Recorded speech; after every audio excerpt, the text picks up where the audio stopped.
Mr. Chairman, and to the folks watching here, this slog continues. Last week, I urged you and my fellow members of the Judiciary Committee Democrats to respect the histories and conditions of this committee and conduct its business accordingly. We still have a crisis on our southern border. China is stealing our intellectual property, yet here we are, wasting another valuable week of legislating calendar against the majority's war against the administration.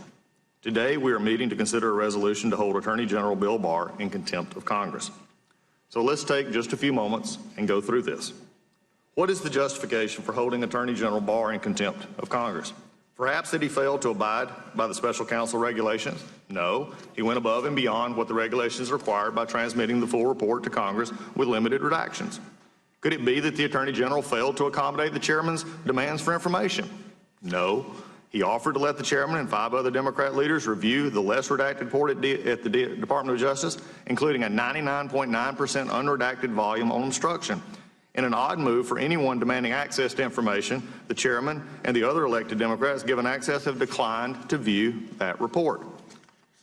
The Attorney General also volunteered to testify before this committee about the report's conclusions and his role in sharing the report. And as we all witnessed, the Democratic gamesmanship forced the Attorney General to forego the scheduled hearing last week. On Monday, the Justice Department offered to meet to discuss accommodations. Yesterday, they made a reasonable offer to avert this spectacle, and once again, they were rebuffed and the chairman declined. Perhaps then the Democrats believe that there has been an unreasonable delay in the Justice Department's response to their subpoena. No, that's not true either. In fact, the chairman is moving to this contempt resolution at lightning speed. It has been less than 20 days since the chairman, Nadler, subpoenaed documents from the Justice Department. When the Oversight Committee held Attorney General Eric Holder in contempt, more than 250 days had passed between the subpoena and the committee's vote to hold him in contempt. More than 450 days passed between the committee's initial request to the Justice Department and the committee's contempt vote. Judiciary Democrats are moving more than 10 times faster than Oversight did with Holder. They have moved from request to contempt vote in only 43 days. And yet the Justice Department is still at the negotiating table waiting for the Democrats to arrive in good faith.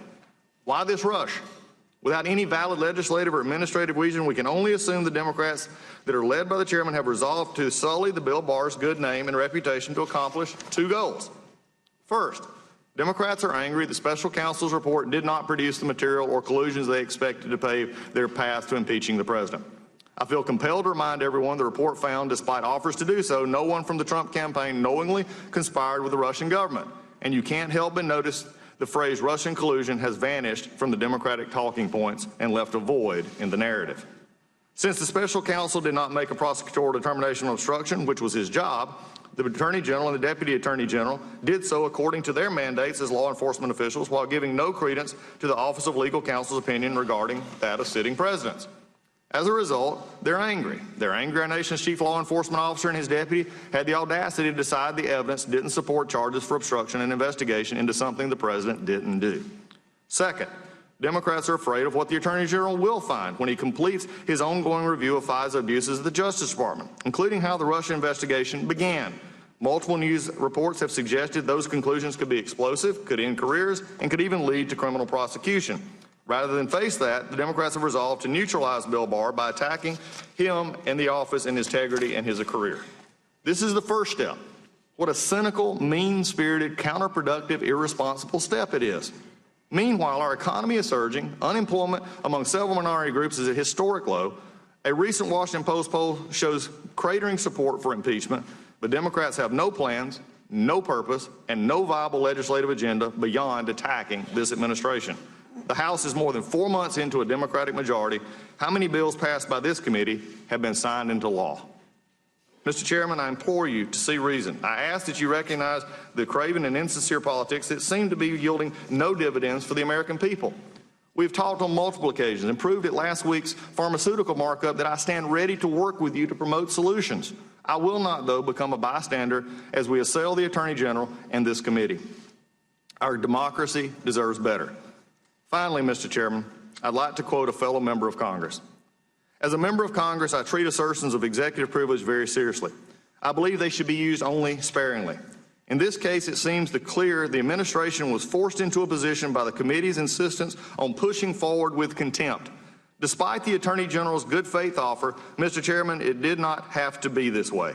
We could have postponed today's vote and accepted the Attorney General's offer. Instead, by not honoring the Constitution's charge to seek accommodations when possible, the prestige of this committee has been diminished. As a result, that should concern us all.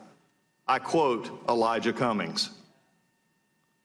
In that case, of course, the committee did seek accommodations. In this case, this committee did not. And in just a difference of opinion between me and the chairman, there has been no escalation of this except on the side of the majority. You have to have both sides at the table for accommodations. That's the way this process works. That is what I've just laid out, 10 times faster than even Eric Holder.